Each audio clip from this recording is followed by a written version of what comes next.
Performance evaluation. It might be time for some spring cleaning.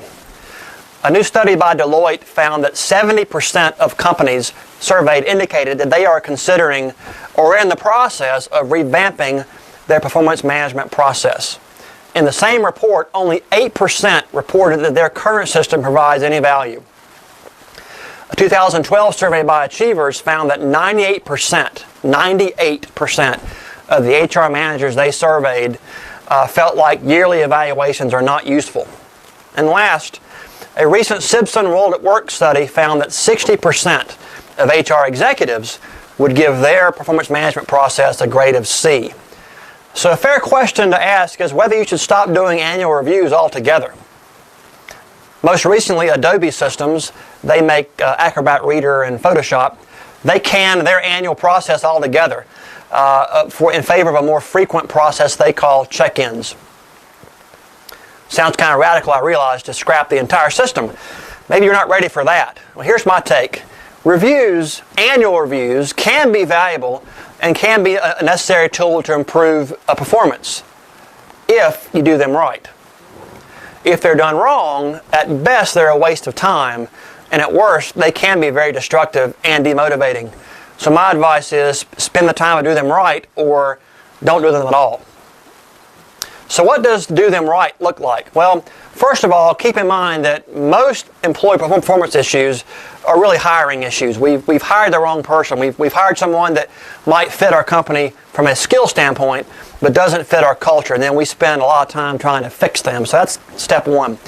As far as the review itself, there should be no disagreement over what successful performance looks like. Each employee should have very clear expectations that they know how it looks for the year. Third, conduct regular check-ins with employees to review their performance, at least monthly. This might sound obvious or pretty basic, but I would advise you have some structure around how these regular check-ins work.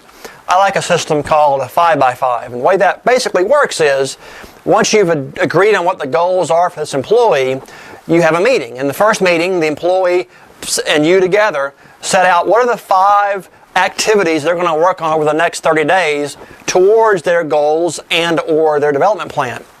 Then you come back in 30 days and the employee reports on how they did on those 5 activities. And then they set 5 more activities for the next month. And this system goes on forever.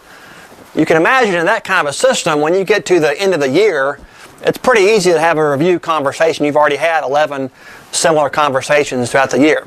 In fact, in some respects, in Adobe's case, that's how they do it, and there is no review because they've had all these conversations throughout the year.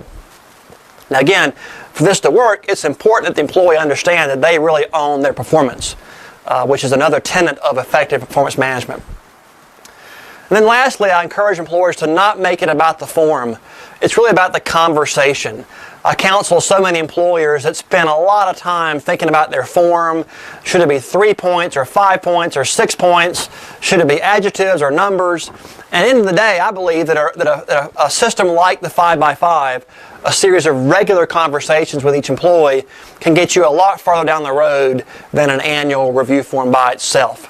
So, as usual, if you're struggling with this topic and you'd like to talk to someone, we're here to help. Just give us a call. Thank you.